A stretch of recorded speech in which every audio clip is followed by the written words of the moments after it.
back to Leaders with For Jesus. My name is Susan Tyler, and I'm the host. And today we're going to be talking about one of my favorite subjects, which is the topic of leadership.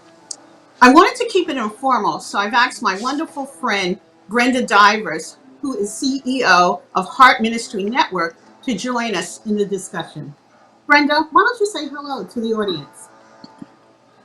Hello, everybody. Thank you, Susan, for allowing me to come. And I'm telling you guys, she is the person to talk to about this topic on leadership. So I'm so glad you invited me in. Thank you, Susan.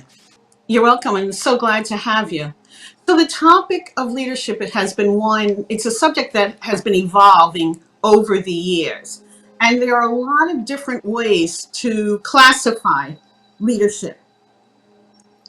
One of the things that's very important is it's a very important topic because of culture.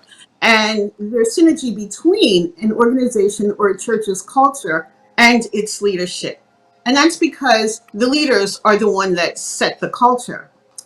And when we talk about culture, we talk about the way the church is, the policies that it sets, the procedures, how the leaders get along with each other, the type of behavior that the congregation sees between the leaders, how the leaders treat the congregations, or just some of the values of the church, or just some of the things that make up the culture of the organization. So that is why, and the culture of the organization, whether it's a business or whether it's a church, helps to define how successful it is. So that's why I like to talk about the two and for people to understand the synergy between the two. Wow. So my first question, Susan, and this is a lengthy one, so bear with me. Throughout Okay. the years, there has been talk about various leadership styles, right? How would you define leadership, and what are some of the leadership traits that are required in these current times? Okay. And I'll break that up into two pieces, two components. The first part, as Mhm. we talk about leadership, and again, we've already mentioned how there are different ways to define it, but there are always three main components. The first is creating the vision and strategy. The second is mobilizing the team around the strategy. And then the third is managing the operations. So I'll break them down now. So in creating the strategy and vision, the leader is responsible. They're charged with humbly conveying a prophetic message of the goal and the objective. And it requires buy-in because gone are the days where leadership was more of a patriarchal type leadership or autocratic. And by Mhm. that, I mean 50 years ago, the leaders, senior leaders, controlled everything. And no one questioned it, whether it was a pastor or whether it was a leader of an organization. They set the standards, they made all of these decisions, etc. And why that may be an important component of leadership, it doesn't really work in today's times, except for possibly in the military where it's needed.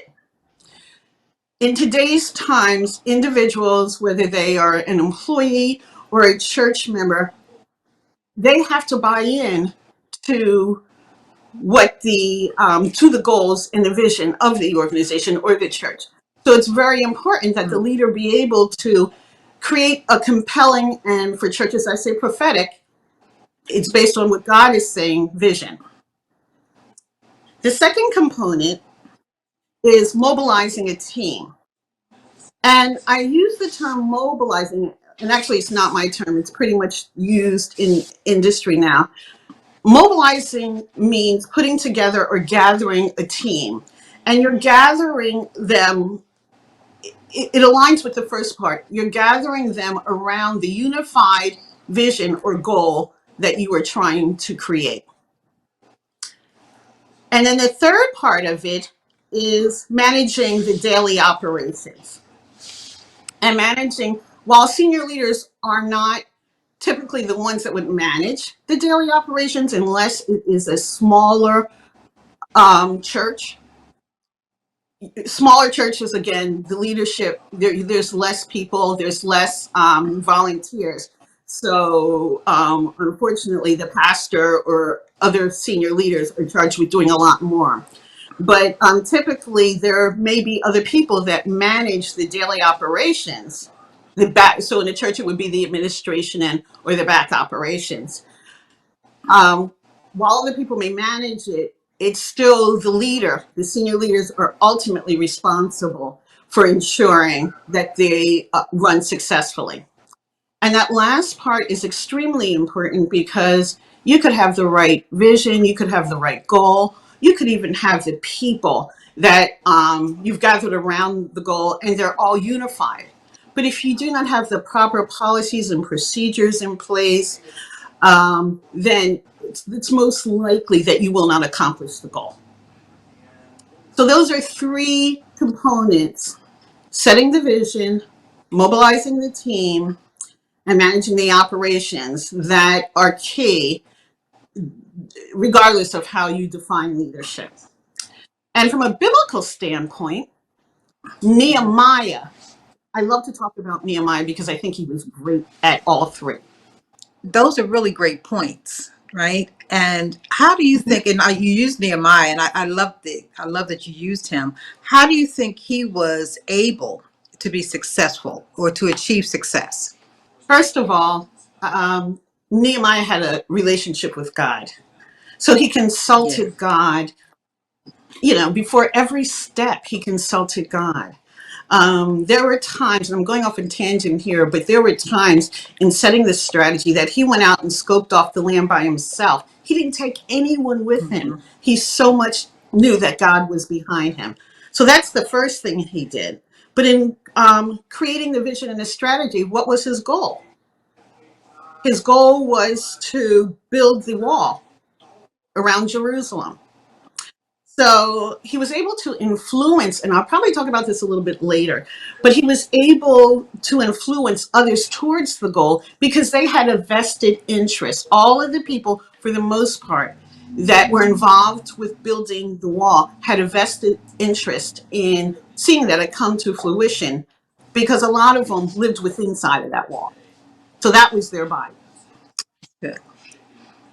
The second thing, and I That's think good. this is what, thank you. And the second thing is the point that really excites me the most about Nehemiah. And again, I'm going to go back to the conversation on culture. As we all know, it takes a team.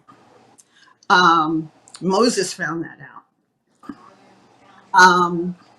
It takes a team to accomplish, not one person. And sometimes leaders make the mistake of that. They think that they can do everything, and it's so not true.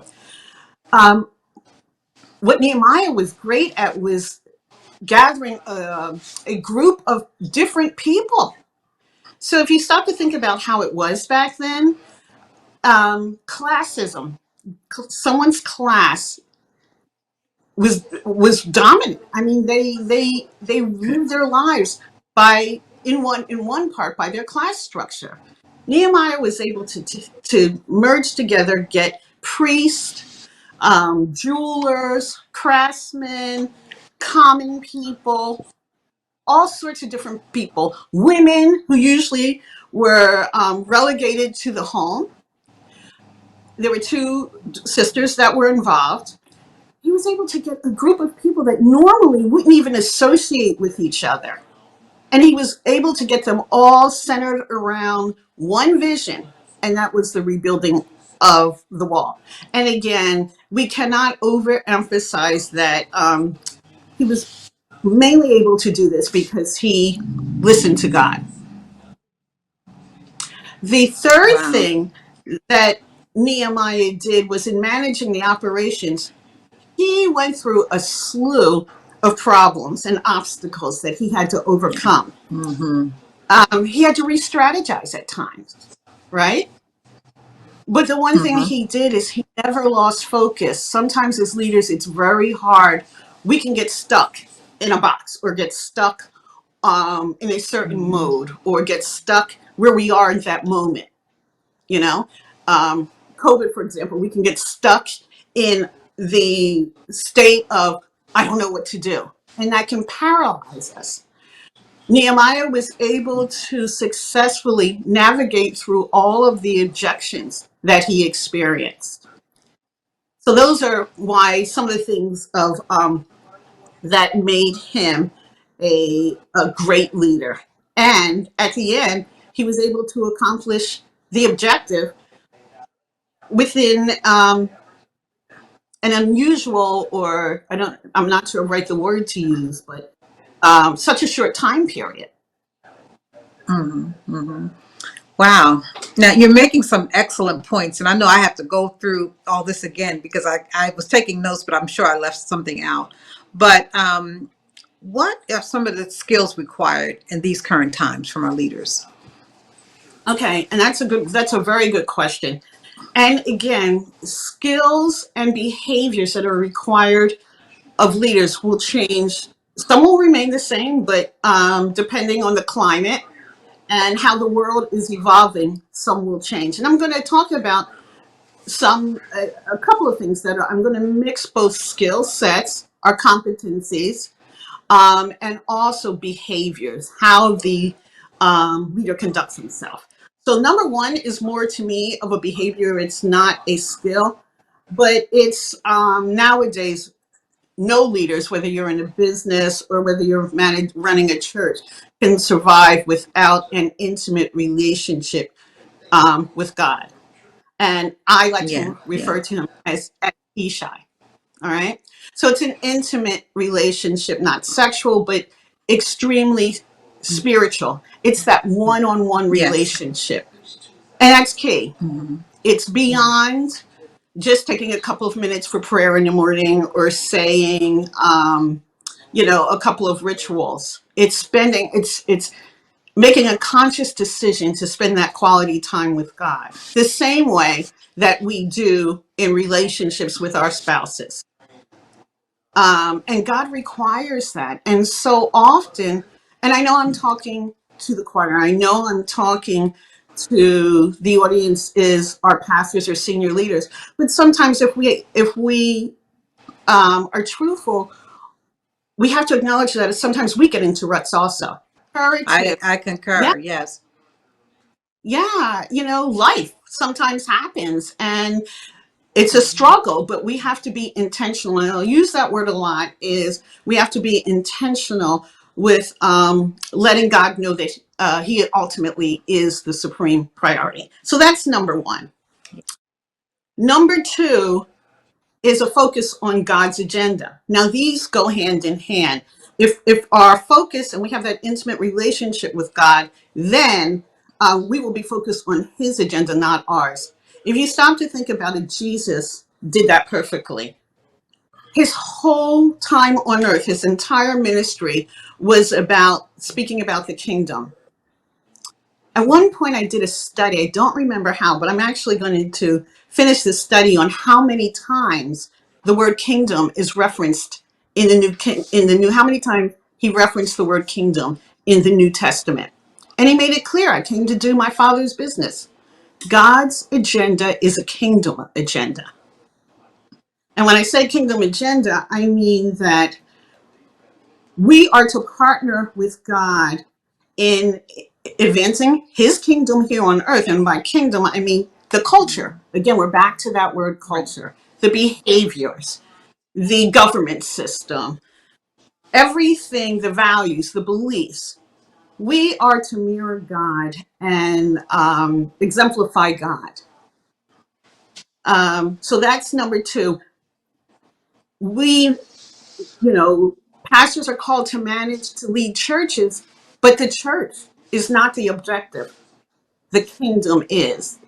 And the more Yes. we align with the kingdom message, the more God sees we're partnering with him, and he will move mountains in order for his goal. Because remember, it's his goal. So if we're partnering with him, if we're truly being his ambassadors, then he's going to make sure that his goals and objectives come to fruition.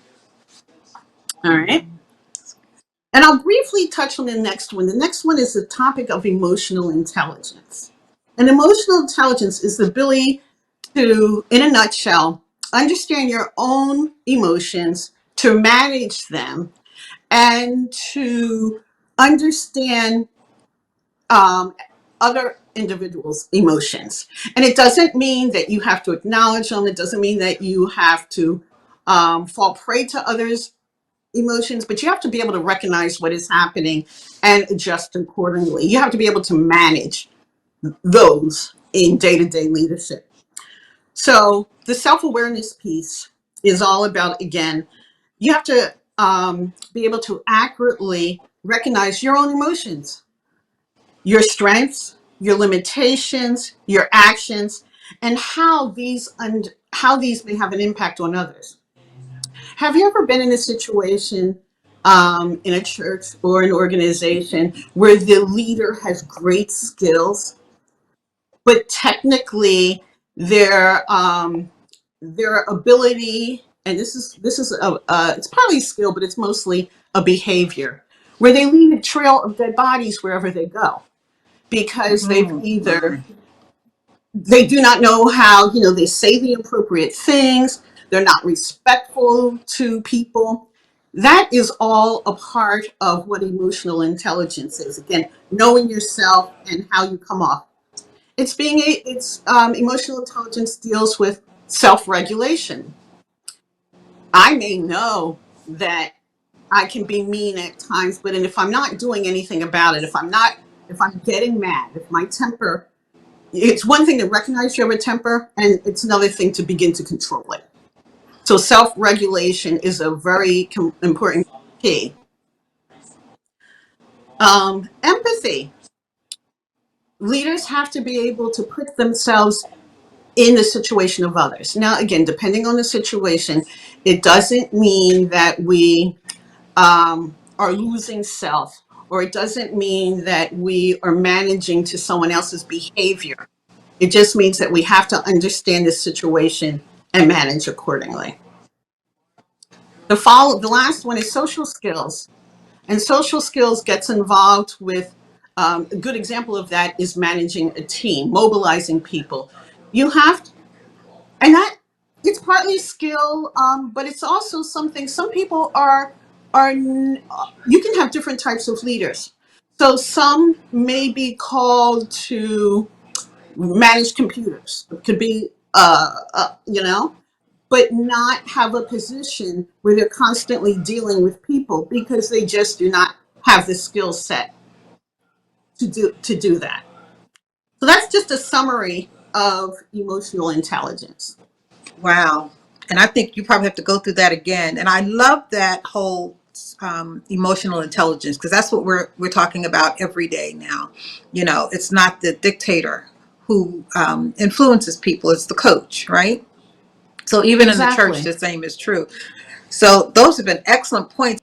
Oh, Susan, do we have enough time to go to the next points, or should we start this next week? Because I don't want to rush through these. These are so important.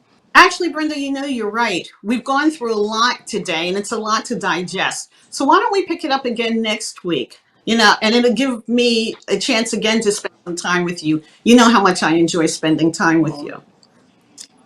And I do. So thank you. So I'd like to just say to the viewers, thank you. I enjoyed this session with you. It's great to thank you for connecting with us. And if you'd like to be in touch with me, again, my name is Susan Tyler. I'm the host of Leaders for Jesus.